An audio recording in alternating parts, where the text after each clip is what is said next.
Hello everybody.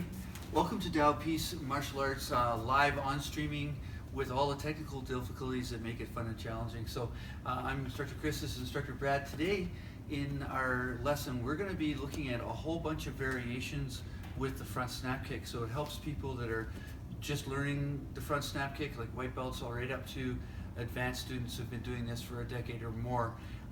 We're also going to talk about how the hands help you to get into your kicks, how to use them best. We're going to start off with a warm-up. We hope you enjoy your time with us. All right, thank you. All right, shuffling your feet, shaking out the hands. Good, excellent. Let's go into a quick stepper step. And then just bouncing up and down. Good, and right leg back, Chumbi. Let's warm up those hamstrings with nice light spear kicks. Ready? Hana. Dur. Set. Always try and alternate sides as much as possible so you're getting the most out of both sides of your body. You're not favoring one side over the other. Unless one side is weaker than the other, then you might want to ramp that side up percentage-wise and maybe say, okay, my left side needs a little bit more work, so 60% there and 40% on the right side. Good, hip twisting, please. Good, half jacks, please. As we continue to warm up, one of the big things here is to warm up your hamstrings before kicking. Quads as well.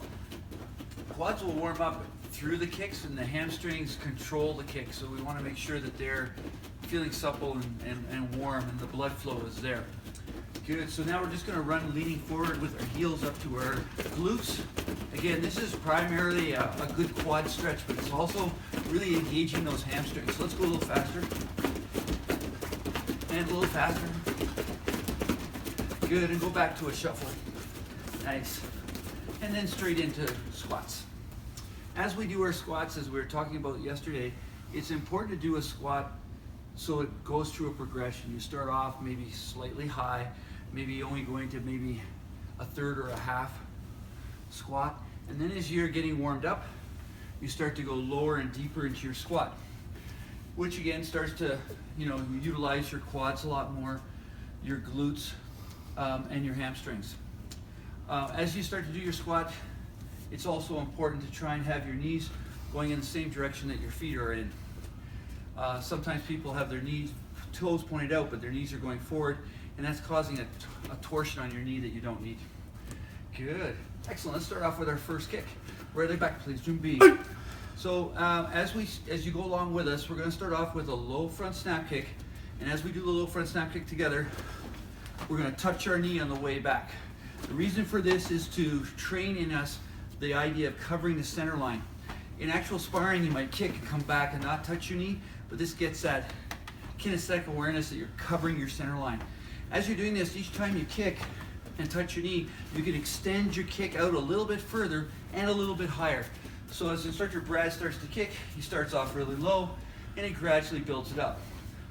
Now what's happening is we're not only practicing the kick with good extension of the foot, toes curled up, hitting with the ball of the foot, but we're also keeping our hands up and we're alternating our hands with the kick. Also, as we go from low kicking to gradually moving the kick higher and higher, the hamstrings being more engaged, it's being asked to lengthen throughout the kick, so we're getting a nice stretch as well. Good, and right leg back, please. Good, now we're just going to go straight to a stretch kick. We've warmed the area up, so we're going to go to high rising heel kick. Tweakam chi oleo chuggy, ready, and hana. And dur. And keep going, please, on your own, no count. So as Instructor Brad is doing this kick, the idea is that he lets his shoulders go back a little bit behind his center of gravity and his hips. He's letting his leg just naturally rise up to when it naturally stops. So he's not trying to push it any higher than the muscle will naturally go. He puts out a hand and lets his tibia or his shin contact that hand, which naturally kind of stops the kick from going too high, and then he continues and warms up. Let's go to the other side, please, sir. Good, nicely done. The more you can lock out the leg, the better. Now, a little bit of a touch of a knee bend in this is fairly normal, but again, if you can lock the leg out, then you probably won't kick as high because your flexibility is going to be challenged there. Good. And puck watching sides. All right, so let's break it down. We're going to have Instructor Brad facing me now, and we're going to be looking at the front snap kick and then going into a ton of variations. So let's go to our broken bow stance, please. You'll notice I'm going to do the first kick. I'm going to kick around hip height now that I'm warmed up. I want to make sure I got good flexion in my knees and my ankles. My chin is slightly down, my hands are up. You notice I'm in a left lead stance, which means I should have a left lead position with my hands. But as I start to kick and my hip starts to transfer and the right hip is taking the lead, the right hand starts to take the lead as I kick. So Instructor Brad's going to start off just demonstrating a back leg front snap kick. Good. This building's moving around all the time. All right, and he keeps good. There it goes. That's nice back leg front snap kick. And he's not going to look at the target. So if I'm kicking at the knee, I don't want to be focused on the knee because it gives it away. So I'm generally looking across the person's body as I'm kicking and not focusing on the target, but can see the target. Now we're going to go to a front leg front snap kick. So kicks comes off, good. So in this case, he's loading up the back leg, elevating the front leg and kicking out.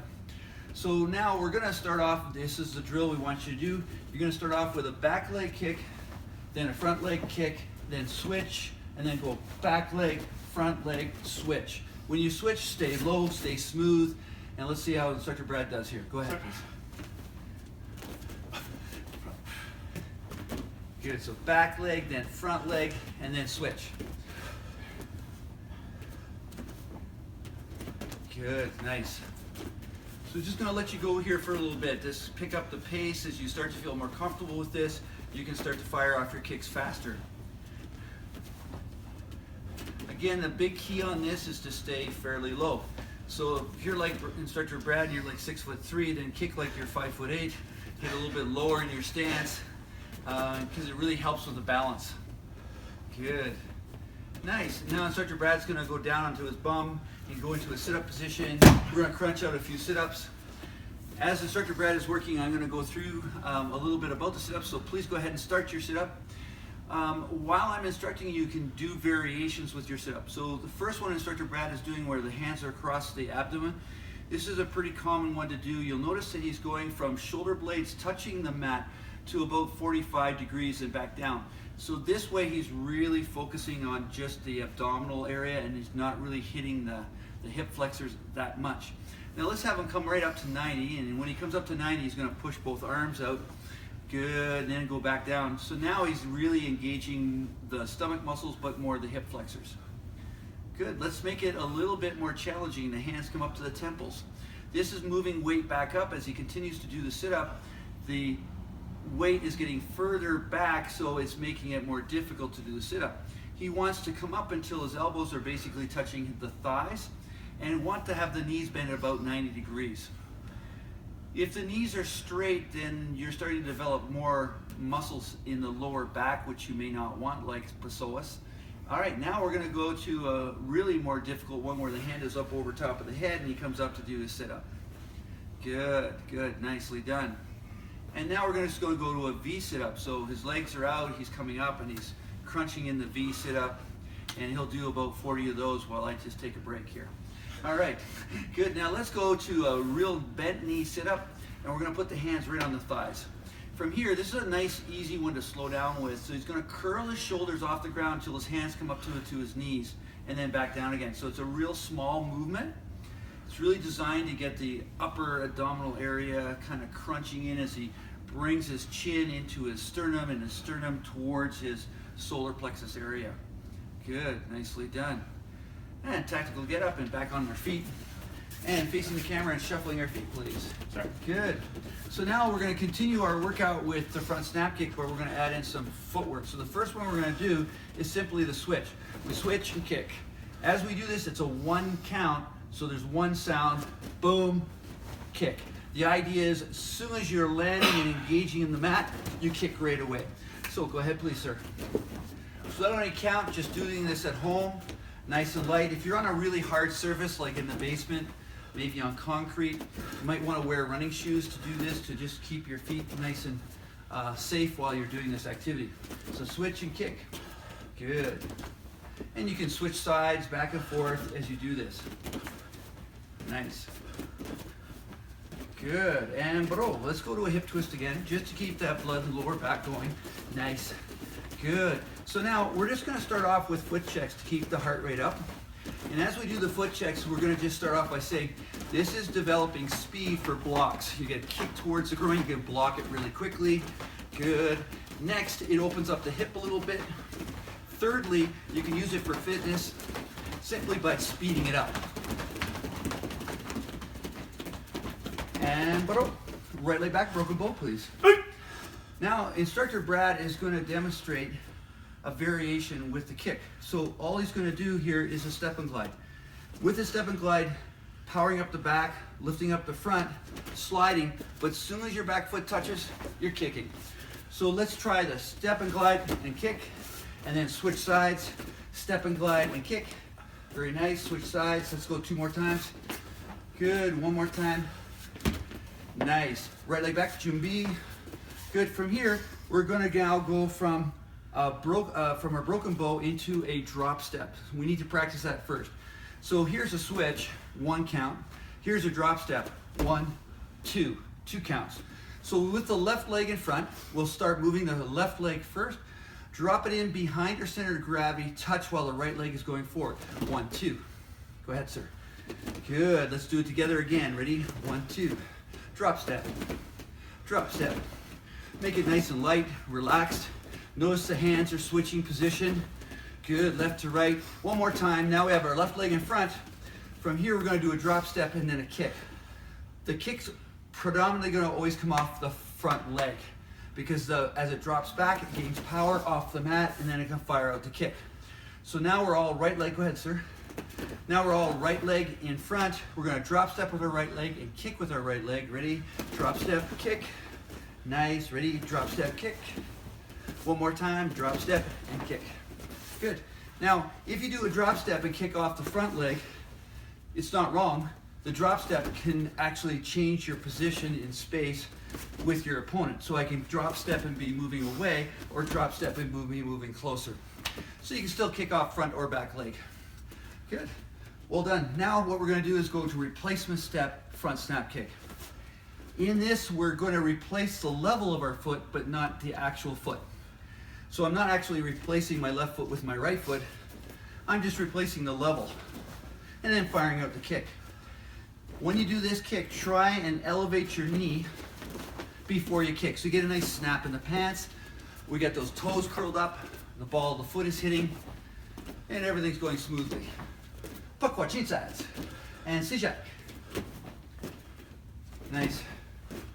You notice Instructor Brad's hands are relaxed, his shoulders are relaxed. Chin is slightly down, but his head is fairly erect. He's not leaning forward into the kick, which drops the height of our kicks down. And baro, good.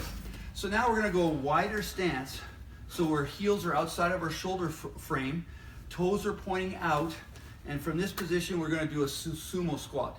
So we're going down, the knees are actually pointing out along the direction of our feet.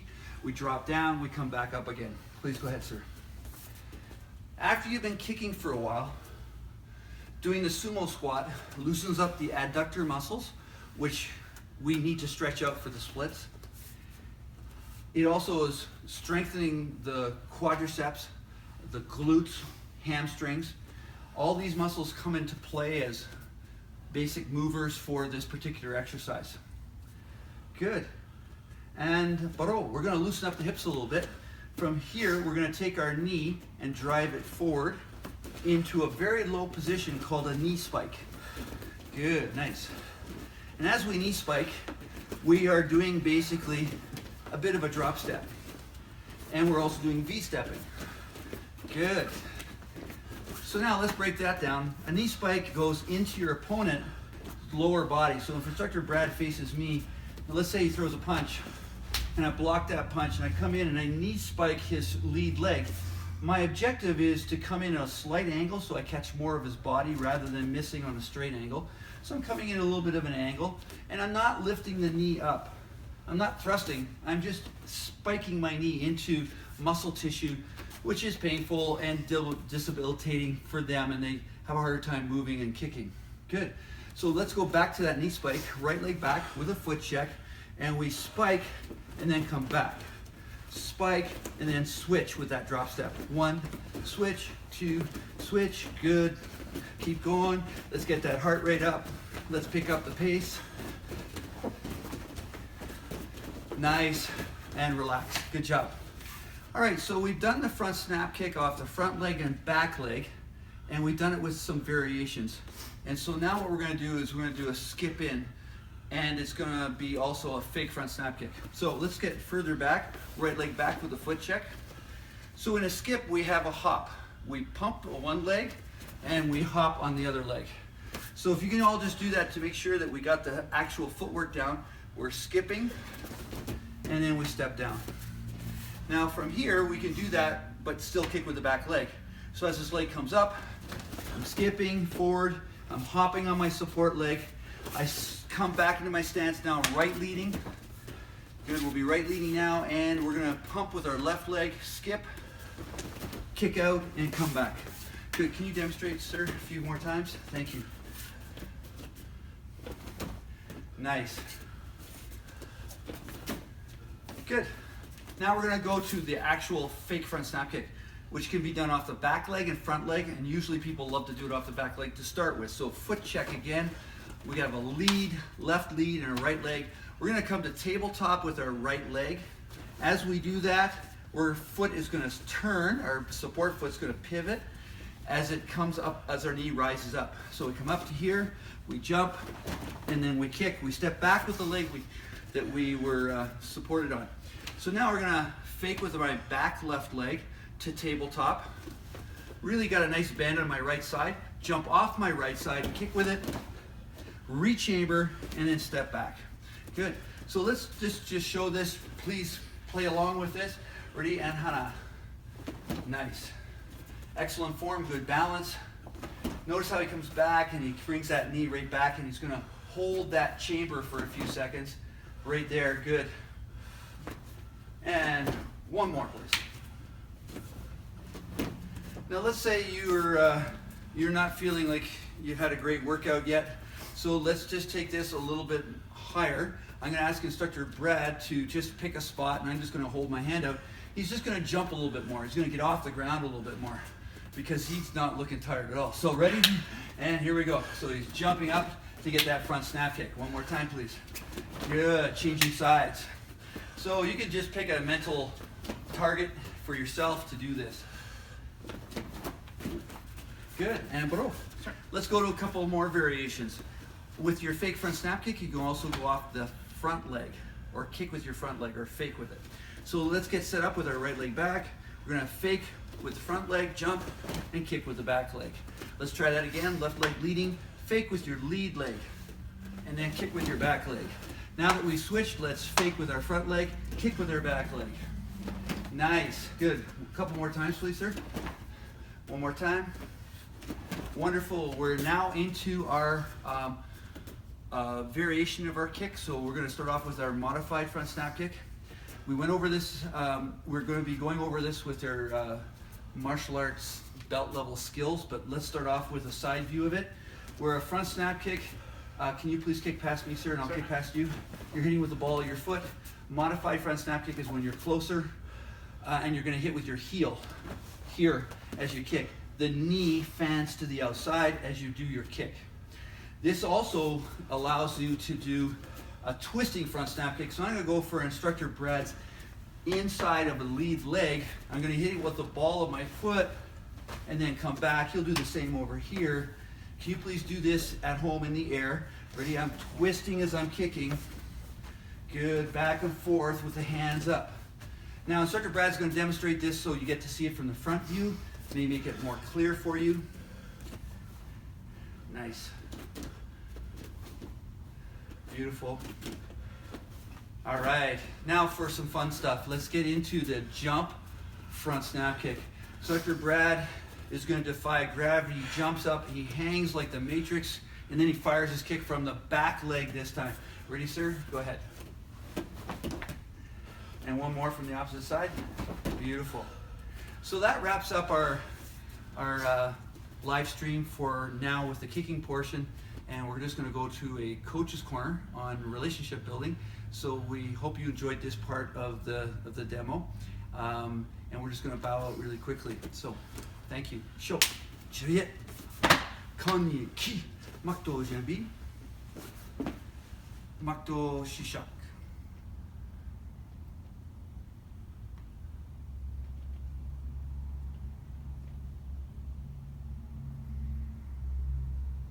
Makto Baro. Sho, Juliet, Kanye. Namaste. Thank you, sir. Sir. If I had to think of the most important aspect of my whole life, it's certainly not money. It's although money is nice, but it's not money.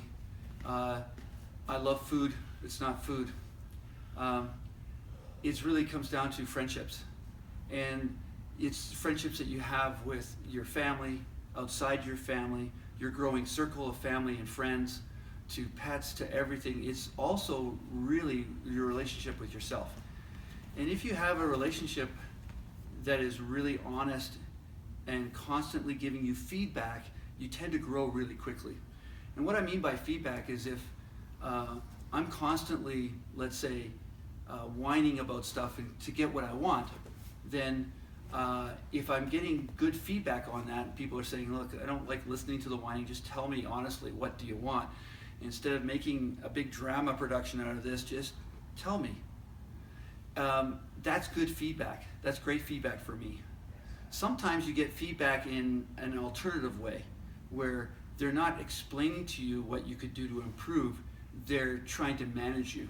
For example, at school or in business, if I'm actually going ahead and trying to get what I want and I'm complaining a lot, other people may walk away on me. They may distance themselves from me. Not social distancing, but just, I don't like being around Chris because he's whiny, he's complaining. And so you start to, if you're aware of that, you start to get feedback. However, in a lot of cases, people just go to blaming. I was trying to tell them that what I need, and they just walk away on me. And so I blame them. The problem lies with other people, it doesn't lie with me. And when that happens, I'm not growing. So healthy relationships really comes down to being aware of how you think, how you then communicate with other people, and ultimately how you behave, which then has impacts on yourself with consequences. And that's your feedback loop. So today when we start talking about a story that I was first introduced to back in the 70s, a long time ago, but Romania had an earthquake. And the story is actually told by the two main characters. It was a brother and a sister. The brother was 9 years old and the sister was 11. And they were in their school and they went on a little road trip, a little field trip with their teacher and about 12 other students. And they were only gone for a couple hours when the devastation hit the town. If you can imagine, like sewer, water, electricity, all gone, buildings crumbling, fires, death, and the school actually got covered by the mudslide. So everybody in the school unfortunately perished. And the children come back with their teacher in a van, and their school's gone. And everybody just heads off to see who in their family is still alive. This brother and sister are actually telling this story to Time magazine and telling them about their experiences, and it's all based on relationship.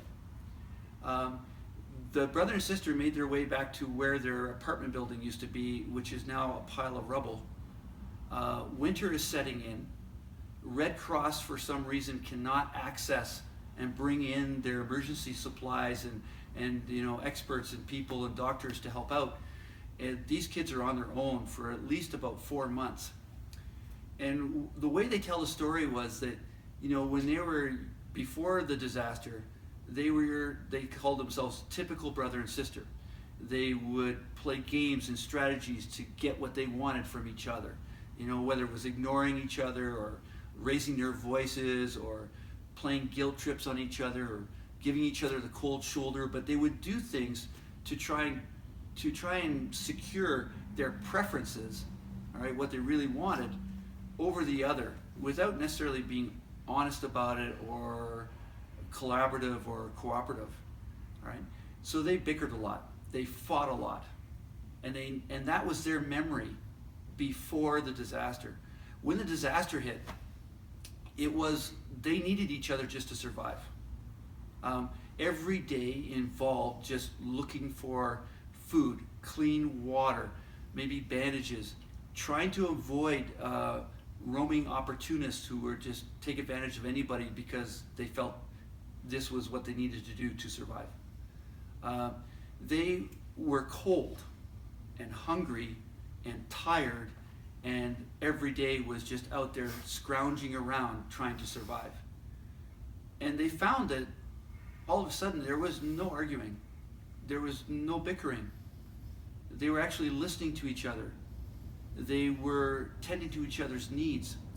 One example that they tell is when the boy gets sick and he's coughing a lot, and the food that they have, the sister gives all her portion of food to the younger sibling so that he would have the strength to fight off his illness. And then they grew closer and closer together. So through the adversity, they had to pull together. They had to realize that their needs may not be met, that there's wants that they have that are completely out the window. They needed to actually help each other to get through this time. They did survive, and they ended up becoming refugees to the United States. And they wrote an article and did an interview on their experiences of this in New York City. It was around the time when they were in their early 20s. And one aspect of the interview that really struck me was the young man said, we went from being rivals to being like one person, where now if my sister calls me up and says she needs help, I'm right there. She's my best friend, and I'm her best friend, and we stick together no matter what. We still have differences of opinion, but we now are not caught up in the drama of trying to get what we want from each other. It's more like, what can we contribute? And that's what a healthy relationship is more about. I hope you have a great day. Thanks for listening. Namaste.